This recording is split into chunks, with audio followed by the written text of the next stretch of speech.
Welcome back to part 3 of our ex2 CSS.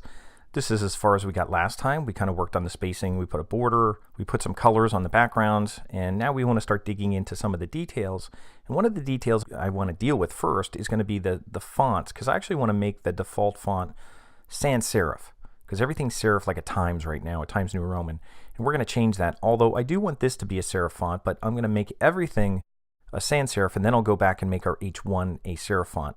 And I wanted to do that before I do anything with the footer down here. So to do that, to work with fonts, this gets into more detailed kind of areas. But since I'm going to go into body, since that includes everything that's on our page, so I could put our font, as far as a default, I'm going to put it right in the body declaration block. And I'm going to do font family, which again, font family gives you your whole choice of fonts. And make sure you call it font and not fint. I'll call it font family.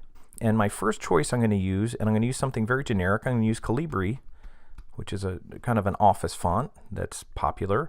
And then as a second one, I'm going to use Verdana, which is another kind of web font. And then as a third one, I'll use Arial, which is one that a lot of people have. You could use Helvetica. I'm even just going to use sans serif as my last choice. You could use serif or sans serif.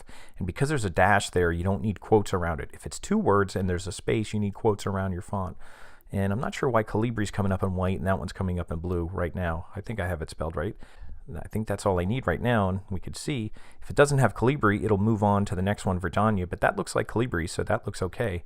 And again, everything is in that font right now, and that's pretty much what I want. And I think I want everything a little bit bigger. For most of this stuff here, I want it a little bit bigger. So if you want it a little bit bigger, I'm going to go in here, and I'll do it right in my body, and I'll do font size. And I'll just make it like 100. I'll make it 120% for now. And let's just see what that looks like. And you can see everything's a little bit bigger, but that's nice. Maybe that's a little much. Let me try 110. And that means that's going to be 110% of whatever the default is. And that's a little bit better. I like that size right now, but this I don't want so big. So I'm going to have to make that smaller. So let me deal with that first.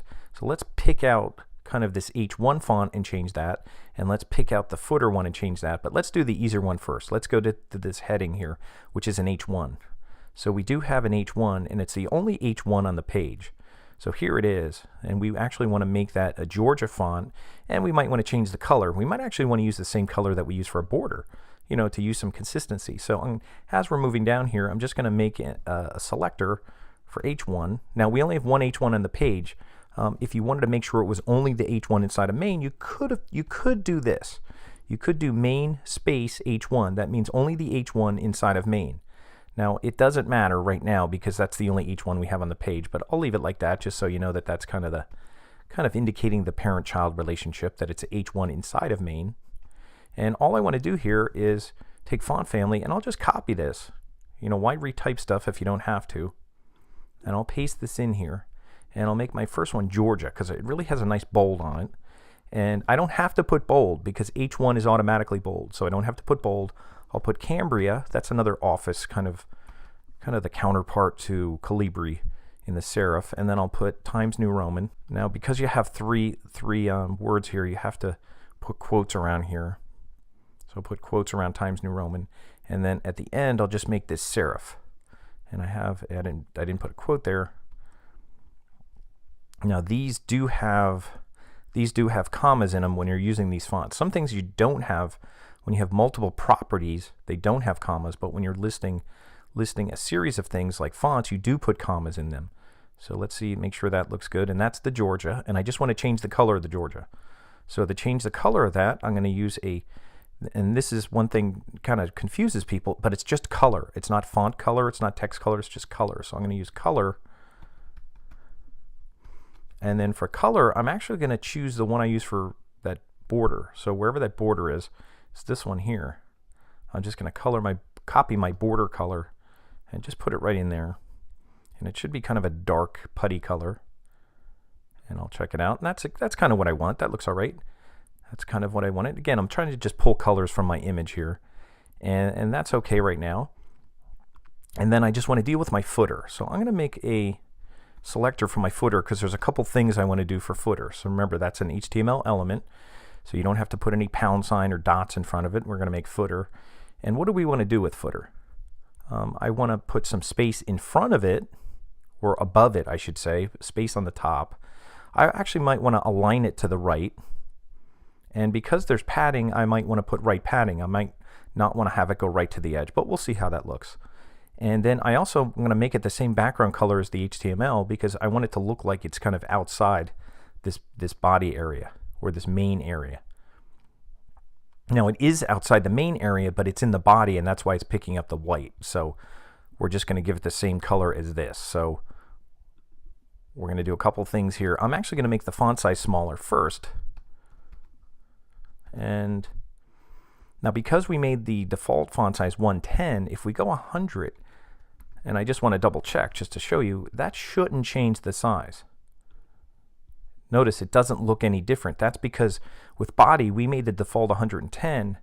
By making it 100, it's just 100 of the default. So it's still kind of cascading to that. So if we want to make it smaller, we actually have to do it something like 85 or 90 or something. I'll put 85 to make it a lot smaller. It's just a copyright. And now that looks a lot smaller. So that's 85% of the default, which was 110%. So we had to go a little bit smaller there. And I also want to align it to the right and also put some padding above it. So let me put some padding above it. And a couple things that I just want to point out. Actually, let me change the background color. And I'm actually just going to borrow the background color from HTML because it's going to be the same. So I might as well just take that, both the color and the property. So I'm going to paste that. And when I paste that, and I should do a file save here, even though it does update, I'm going to do a file save of my file.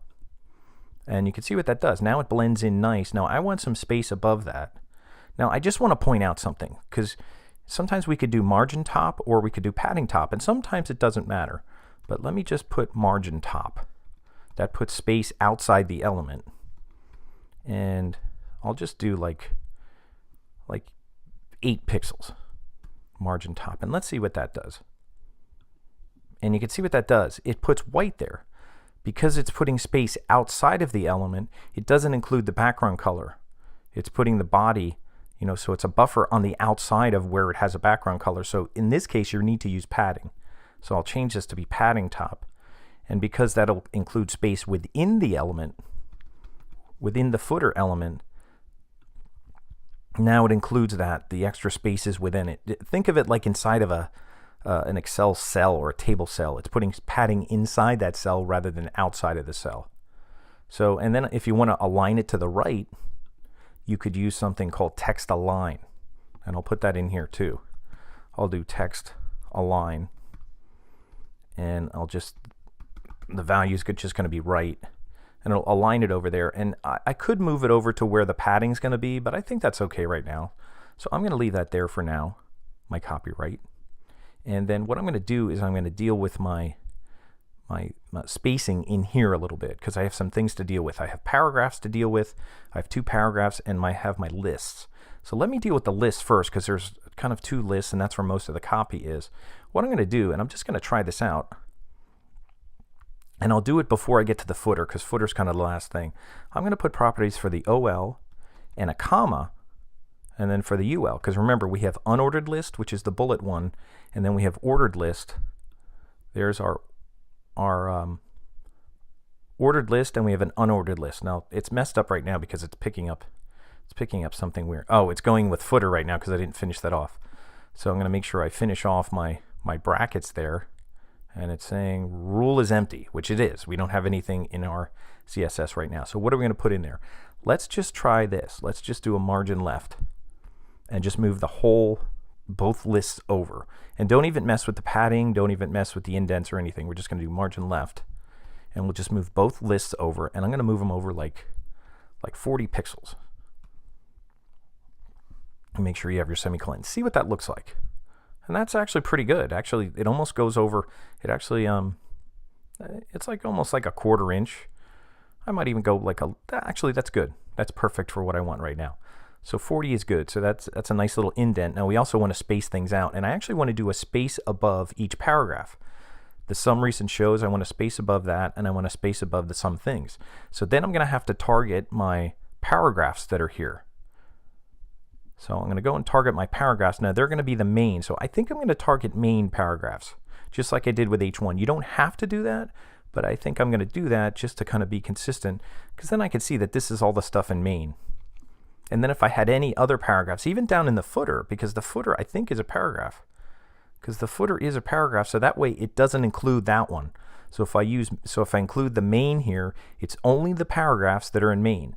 So it should only include, here's my main, it should only include any P's, any child of main. So here's P and P, it should only include those. So that's why I'm actually doing that. So that actually is probably helpful to do that. And you'll get a warning sign that it's empty. And what do I want to do with that? I actually want to do a couple things. I want to do a margin top. Now, because I was using padding top, I could do that because maybe that's consistent. And I'll do like maybe 16 pixels. We'll see what that looks like. That looks nice. It spreads it out. That's this space here. You could use margin top or padding top, but I'm using padding since I used padding top over there. I'll just be consistent. And then I also want to make these bold, and maybe I'm going to pull out a blue color. Now, to make them bold, you could use the B tags in HTML, but I'll try to do it in my CSS as long as I have an element set up here or a declaration. Now, to do bold, it's actually called font weight. There's font style where you do italic, and there's font weight. So I'm just going to do font weight, and I'll do bold.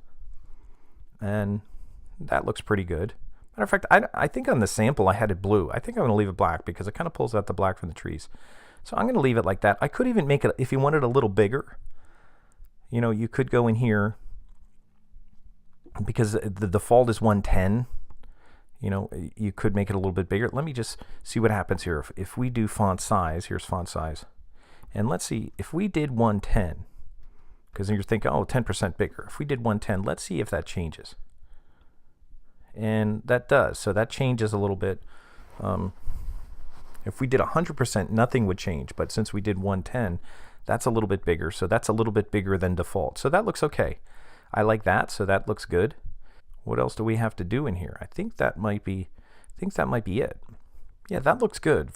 So I think this will end our part 3, and for the last part of our exercise that we'll have to do is we're just going to put an image in here. Now, this will be a little bit longer what we're going to do with this image, because what I'm going to have you do is kind of edit an image in Pixlr and make sure you get it to the right size and save it and put it into your folder. So that'll take a little bit more. And I might actually do that as a separate exercise. So let's stop EX2 right here. We're going to leave EX2 right here with part 3 of this video that I just finished. And this will be a finished of EX2. And then EX3 will be the last part of just putting your picture on your page. And since we got to do a little bit of photo editing, I'll keep that as a separate exercise. So this will be the end of EX2 CSS. And if your document looks like this, and it resizes, you're in good shape. And we just did some CSS with that. So we'll finish with our next exercise. We'll do a picture, but this is the end of EX2 CSS.